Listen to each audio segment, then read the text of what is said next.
Hi everyone, this is Miss Page and I'm going to be reading you the first chapter of our One School, One Book study of Frindle by Andrew Clements.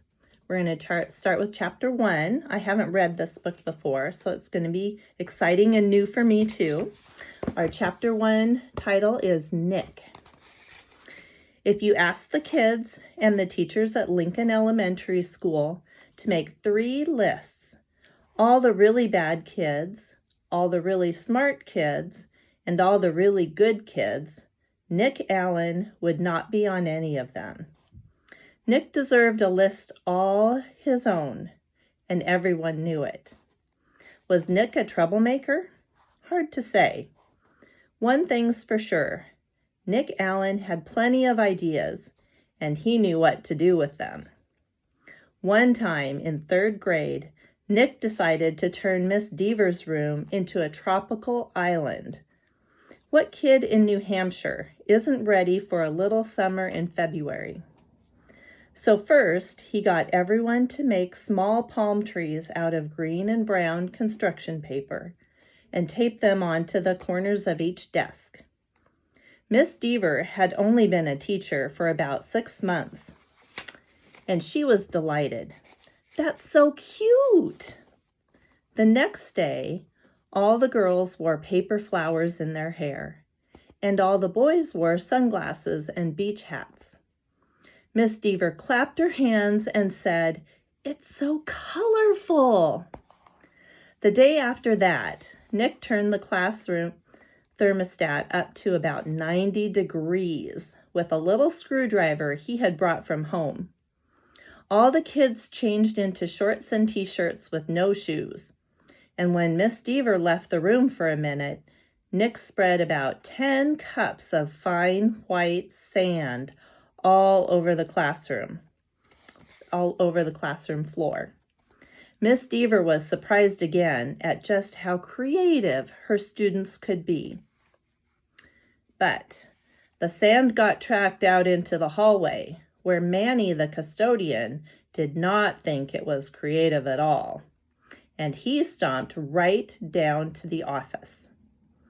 The principal followed the trail of sand, and when she arrived, Miss Deaver was teaching the hula to some kids near the front of the room, and a tall, thin, shirtless boy with chestnut hair was just spiking a Nerf volleyball over a net made from 6 t-shirts tied together. The 3rd grade trip to the South Seas ended, suddenly. But that didn't stop Nick from trying to liven things up. Lincoln Elementary needed a good jolt once in a while, and Nick was just the guy to deliver it. About a year later, Nick made the great blackbird discovery. One night he learned on a TV show that red-winged blackbirds give this high-pitched chirp when a hawk or some other danger comes near.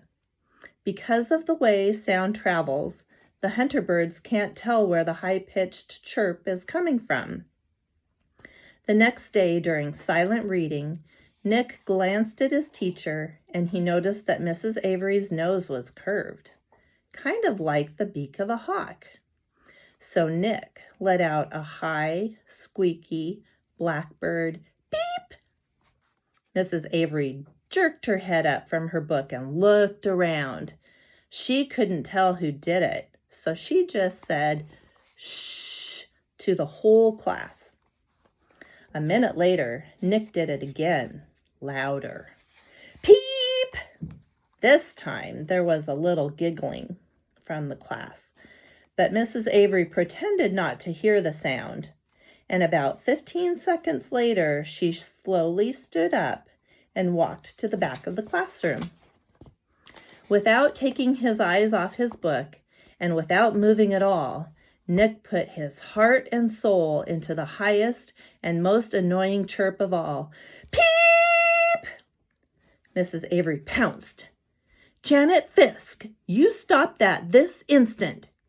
Janet, who was sitting 4 rows away from Nick, promptly turned white, then bright crimson. But it wasn't me, honest. There was a catch in Janet's voice as if she might cry. Mrs. Avery knew she had made a mistake, and she apologized to Janet. But someone is asking for big trouble, said Mrs. Avery, looking more like a hawk every second. Nick kept reading, and he didn't make a peep.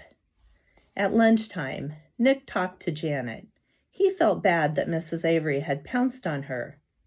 Janet lived in Nick's neighborhood, and sometimes they played together. She was good at baseball, and she was better at soccer than most of the kids in the whole school, boys or girls. Nick said, "Hey, Janet, I'm really sorry you got yelled at during reading. It was my fault. I was the one who made that sound." "You did?" said Janet. "But how come Mrs. Avery thought it was me?" So Nick told her about the blackbirds, and Janet thought it was pretty interesting. Then she tried making a peep or two, and Janet's chirps were even higher and squeakier than Nick's. She promised to keep everything a secret.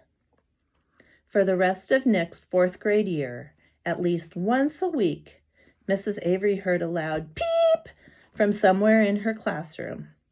Sometimes it was a high-pitched chirp, and sometimes it was a very high-pitched chirp. Mrs. Avery never figured out who was making that sound, and gradually she trained herself to ignore it, but she still looked like a hawk. To Nick, the whole thing was just one long and successful science experiment, and Janet Fisk enjoyed it too. Well, that's the end of chapter 1. I hope you enjoyed it and you're excited to find out what happens next. Think about what maybe is going to happen in chapter 2. What could happen after this? The whole book lies ahead of us. Keep tuning in and join us for chapter 2 tomorrow. Good night.